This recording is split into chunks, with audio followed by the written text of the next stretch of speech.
And here's the weather forecast for the week of July 17th. It is Sunday, and the moon is still in Pisces, seeking to work with impressions and ideals. Now, I told you last week that patterns involving Neptune were aligned in a way that could facilitate a dreamy weekend escape. Because in the language of astrology, Neptune refers to illusions, the surreal, and deception. And it is fascinating that the new opinion section of the Sunday New York Times has on its entire cover, the whole cover, a story about magic mushrooms, psychedelic mushrooms that can help heal, potentially, depression. And on the back of this very same section, how I became a pathological liar. Lies are another Neptune keyword. And what's amazing is that we can imagine that this section was planned days, if not weeks in advance. And yet these stories were published on a day where planetary patterns, the Sun and Mercury trine Neptune, are exact. Astrology is amazing. So, the week.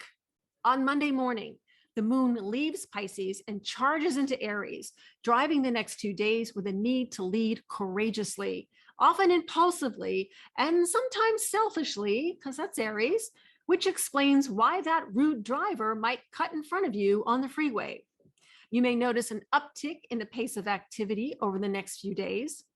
And if you need to make an especially persuasive argument or do some down and dirty research, these next 2 days could be quite fruitful, as Mercury, how we need to think and communicate, and the Sun, leaders, oppose Pluto, power and resources, suggesting power plays and a productive week for investigative reporters.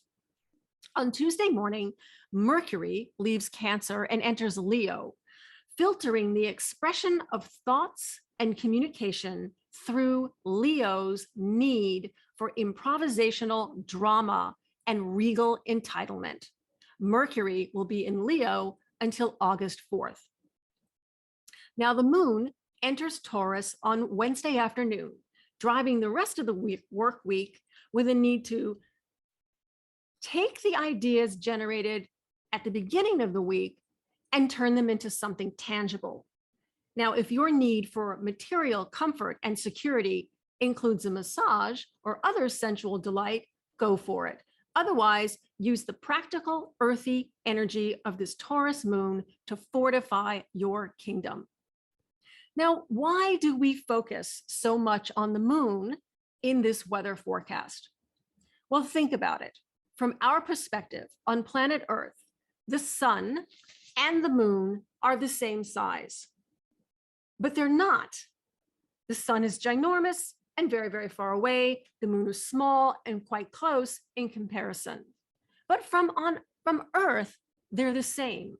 And astrologers interpret this to mean that we should give equal weight to the moon in the horoscope, same as we give the sun. Everyone knows their sun sign. Do you know your moon sign? You'll learn a lot about yourself and what drives you if you do. Planetary patterns through the end of this week are less intense than those at the start, and those building through the weekend are fiery, expansive, and indulgent. On Friday afternoon, Sun leaves Cancer and enters regal Leo, the sign it rules.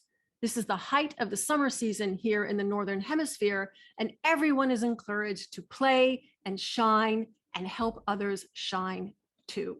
Fun and games are facilitated by the moon in Gemini all day Saturday and Sunday, so here's to a good weekend. That's the weather forecast for the week of July 17th, and I'm your weather gal, Elisabeth Grace. Back to you, Allison.